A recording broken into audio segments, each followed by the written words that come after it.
What? You're giving up and coming back from Boston already? It's been a while since he's seen me, but Grandpa's first words are just that. I almost respond with a sharp tone, but I hold back. I bow deeply and say to Grandpa, "Please, I need to borrow some money." Grandpa, who had been silent, slowly started to speak. What happened to the money I've been sending? I've been sending you $1,000 every month. What? I'm hearing this for the first time. I'm Jessica, 20 years old. I left my hometown right after graduating high school. I have a dream, to become a hairstylist. I was so moved when I was made up like a princess at the age of 7. Since then, I've always dreamed of becoming a hairstylist.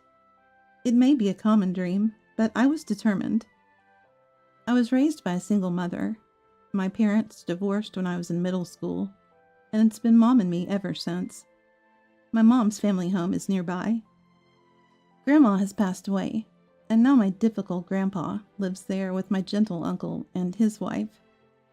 One day in the 11th grade, I went to visit my mom's family home with her. That's when I declared that I had decided to attend a beauty school in Boston. Mom looked reluctant. "I want to support you, but it's financially tough. As you know, I'm part-time, so my job isn't stable." "It's okay. I know our family is struggling. I'll work there for a year and save up. With that money, I'll pay for school. Don't worry, I'll earn my own living expenses." Mom was surprised.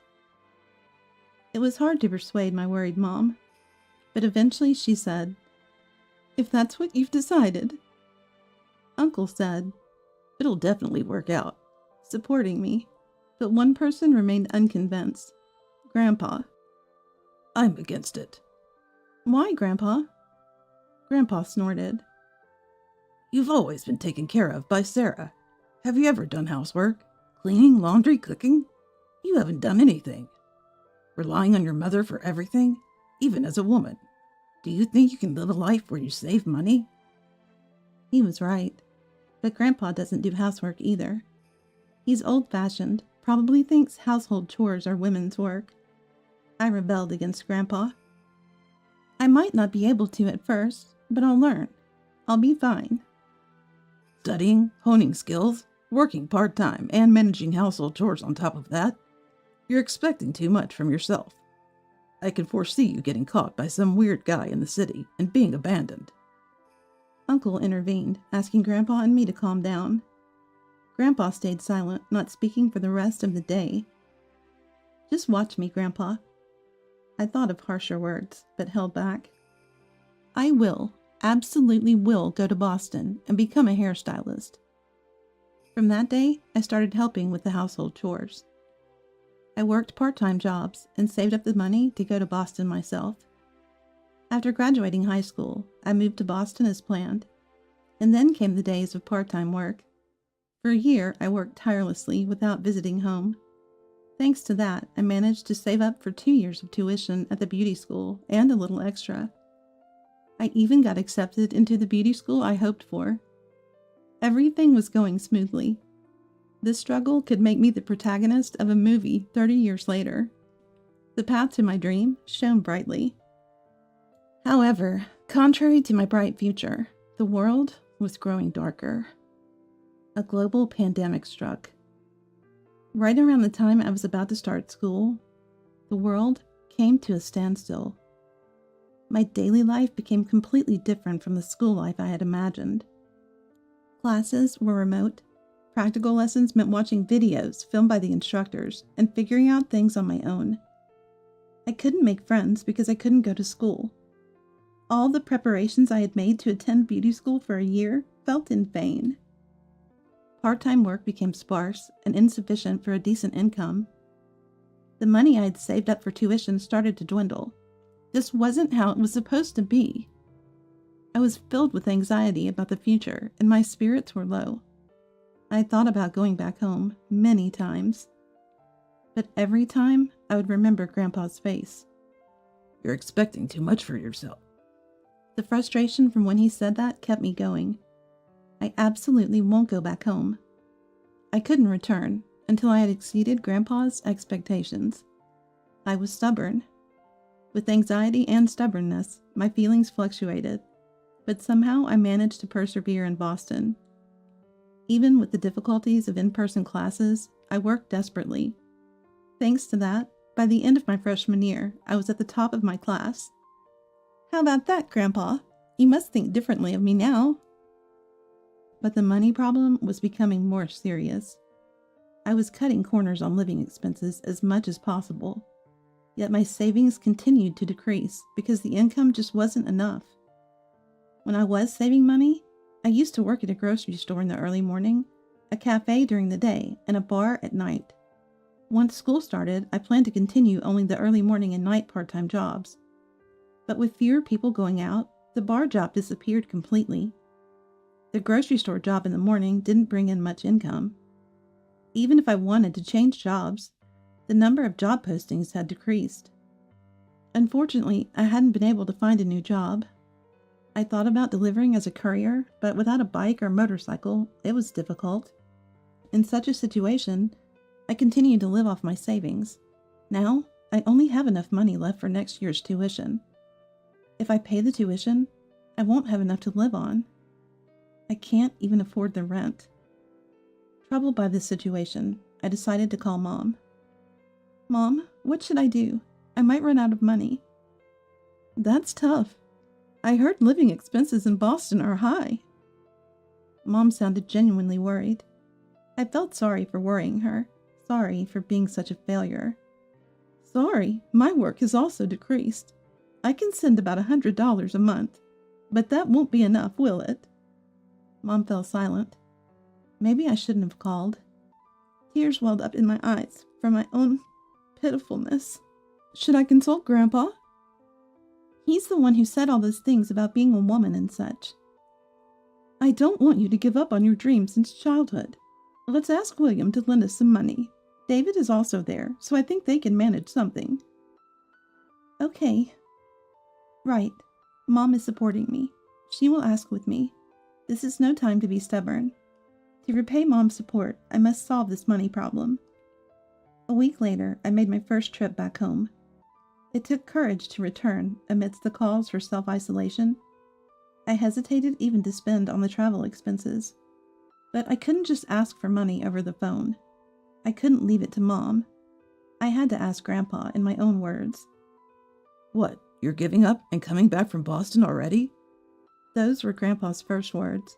His harsh tone almost made me respond harshly too, but I refrained. I can't be rebellious or stubborn. I'm 20 now. I'm grown up. I bowed deeply and said to Grandpa, You were right, Grandpa. I was too optimistic. I haven't been able to work part-time as I thought, and I'm about to run out of savings. If this continues, I won't be able to continue school, but I absolutely want to become a hairstylist. So please, I'm begging you, lend me some money. I'll work hard and pay it back once I graduate. Grandpa was silent. The silence was frightening. After a while, Grandpa slowly started to speak. What happened to the money I've been helping with? Help? I've been sending you $1,000 every month. If that's not enough, then you don't have the sense to live on your own. Come back immediately. $1,000 every month? What are you talking about? I've never heard of this. I looked at Mom, and she was also surprised. William, what do you mean by $1,000 every month? What do I mean? Working all the time won't lead to studying. You are so eager to rush off to Boston, and it's inexcusable to return without learning anything. To prevent that, I asked David to make the transfers. $1,000 from my savings to your account every month. I don't know anything about this. Mom, are you listening? I haven't heard. David hasn't mentioned a word about this to me. No one asked about your bank account. I know nothing about any transfer. What? Grandpa's face turned even scarier. There's no way that's true. It's been transferred to Jessica's bank account for 2 years now. No, I haven't received any notifications of deposits. Go check with the bank then. Grandpa shouted and got up, put on his shoes and left. That anger? He must not be lying. He was probably even angrier at the thought of helping without ever receiving thanks. Mom and I, shocked, decided to go to the bank for now. My bank account is supposed to notify me of any deposits, but just to be sure, we went to the bank and asked the teller if there had been any transfers. The teller seemed a bit perplexed. There's no history of any transfer. Right. Indeed, there was no history of any transfer. Neither Mom nor I knew about it. But Grandpa insists that he's been sending $1,000 every month. Where has Grandpa's aid gone? Chase the mystery of the vanished 24K. It sounds like a TV show. And it's clear who the culprit is, even to a child. But it's hard to say. We returned home in silence. Once calmed down, I cautiously approached the subject with Mom. Mom, about what Grandpa said? Yes, we need to talk to David about it. Right. Grandpa mentioned he asked Uncle to make the transfers. We can't start without talking to Uncle. It doesn't feel good to suspect a family member. But if someone did something, I can't think of anyone other than my uncle. When we went to Grandpa's house anticipating Uncle's return, it was already a scene of chaos. Grandpa was furiously angry. Uncle stood there in his suit, pale-faced. What's going on here? As soon as Uncle saw us, his eyes widened. It wasn't me. Sarah must have used it. What? Mom was taken aback by this sudden accusation. My gentle uncle, who had supported me when I wanted to go to Boston, turning into a demon, blaming Mom? The uncle I knew and the one before me seemed like completely different people. I'm talking about before who used it. Where's the ATM card I entrusted to you? It's definitely here. Bring it here first. And what will you do with it? Are you doubting me? That's not right. Bring it here, I said. Grandpa was shouting, spitting in anger.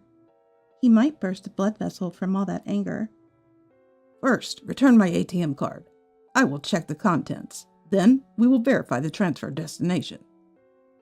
Pursuing who used it comes after. This isn't about doubting you. It's about the order of things. Understand? Bring it here immediately. Uncle seemed reluctant to bring the ATM card. The discussion between Uncle and Grandpa was going nowhere. Amidst this, Mom, who had vanished for a moment, returned. I found the ATM card. David, you still keep important things in a cookie tin, don't you? What? In Mom's hand was firmly gripped an ATM card in Grandpa's name. How dare you take someone's belongings without permission? Uncle was flustered. Grandpa snorted. That's my ATM card. It's more uncivilized of you not to return it when the owner asks for it. Grandpa received the ATM card from Mom and went to the bank to get a statement. I'm curious about the statement. Grandpa handed the bank statement to Mom and turned to Uncle. If you're going to embezzle, at least do it smartly. It was indeed Uncle. But I still peered over Mom's shoulder at Grandpa's bank statement. There was a transfer of $1,000 around the first of every month. The name on the transfer destination was David. Uncle had been transferring the money entrusted by Grandpa not to me, but into his own account. David, why would you do this? Why? Jessica, you really don't understand, do you? Uncle was cold to my muttered words. I work at the state's welfare office every day, counseling people on social assistance. There are so many people suffering out there, and yet you get to do what you love and receive $1,000 every month. How is that fair? Since COVID-19, the applications have only increased. You wouldn't understand the struggle living so comfortably. That's why I haven't sent the money. It's a punishment. Uncle shouted, spitting as he spoke. He's just like Grandpa when it comes to anger. But his justification couldn't be more different from Grandpa's. David, don't mix up different issues. The fact that people are suffering, that I'm doing what I love, and that you're busy, these are all separate things. What did you say? Yes, it's a big problem that people are suffering. And it's true. I'm pursuing what I love. But you punishing me has nothing to do with it. Don't be insolent. I'm disappointed in you, David. I thought you were kind and respectable. Now return Grandpa's money you transferred to your account and apologize for trying to make my mom look like the villain." My uncle's face turned red with my words. Don't joke around. What kind of attitude is that towards an adult? I'm an adult too, and yet you're the one keeping treasures in a cookie tin like a child. As I was about to retort, a loud noise echoed. Grandpa had collapsed. Was it from too much anger? Had a blood vessel burst? Grandpa? I rushed to Grandpa, and he spoke to me in a faint voice. What, Grandpa? Dad. My uncle staggered over in a daze.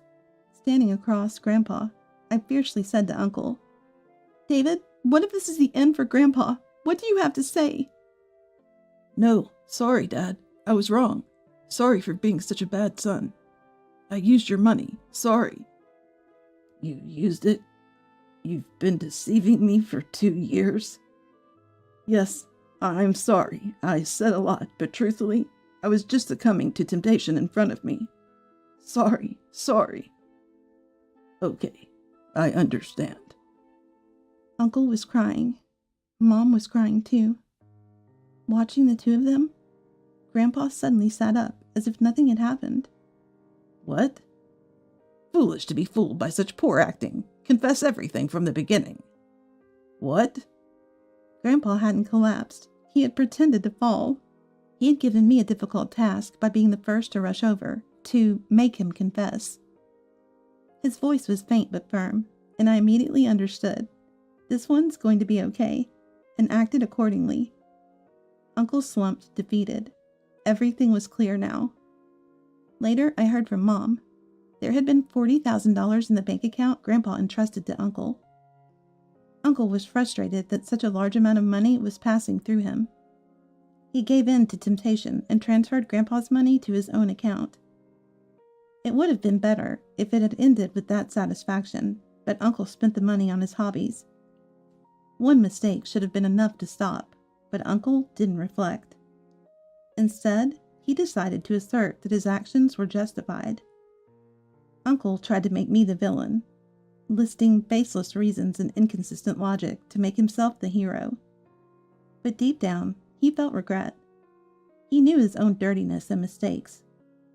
That's why, when Grandpa pretended to collapse, words of apology immediately came out. Faced with the need to confront his wrongdoings, Uncle hurriedly left Grandpa's house. Aunt, unaware of Uncle's misconduct, went back to her parents' house saying she needed to calm down. Mom mentioned there seems to be a likelihood of divorce. Uncle had spent the money on something quite unexpected. He had been collecting large figures. They were packed in a storage room, unknown to anyone. I'd support him if he bought them with his own money and planned to open a museum someday, but not with embezzled funds. We managed to sell them to others with the same hobby and recovered some money. My financial issue was resolved by borrowing money from my grandpa. Right after Uncle left the house, Grandpa handed Mom $10,000. He didn't say anything to Mom, but she immediately understood it was meant to help me. I wrote a promissory note and mailed it to Grandpa. Having to repay Grandpa became my motivation. A year later, Mom, concerned about Grandpa living alone, started living with him. I feared Grandpa's old-fashioned nature meant Mom would end up doing all the household work. But surprisingly, Grandpa managed the household chores well. Instead of increasing, Mom's household workload apparently decreased. This made me deeply reflect. I was the one with the prejudice. How rude of me to rebel, thinking he's just old-fashioned. Despite his harsh words and demeanor, Grandpa wasn't wrong. When I went to Boston, I was just a naive child. My longing for Boston was indeed strong, and looking back, I feel embarrassed by my childish thinking. Uncle and his wife eventually divorced. Uncle, having left Grandpa's house, reflected for a while, but couldn't let go of his delusions of innocence. To protect himself, he again convinced himself he was the victim. Caught in the delusion that family and colleagues were all enemies, Uncle became hostile to everyone around him. Aunt, trying to escape this, filed for divorce. Initially, she had hoped Uncle would return to his kinder self, and they could go back to a peaceful life. But having reached her limit of endurance, she decided to cut ties with Uncle. It was that bad. To avoid getting hurt, Grandpa, Mom, and I quietly left Uncle be. I graduated from beauty school and got a job at a local salon. I'm still an apprentice. The senior staff are kind and eager to teach me practical skills. I'm truly grateful, as I couldn't get enough hands-on experience in school. I was fortunate to find such a good job. It's a 30-minute drive from my apartment to home, and I visit weekly. Grandpa sees me. "Come back to laze around, have you?" He yells. But I don't feel as much resentment as before, because I found out from Mom, Grandpa keeps my old photos in his room. I checked myself, and the faded photos show they've been displayed for a long time. Grandpa loves me. He's just awkward about it. So I respond to him, "I'm here to see you. Please, live long enough to see me become a full-fledged hairstylist, Grandpa."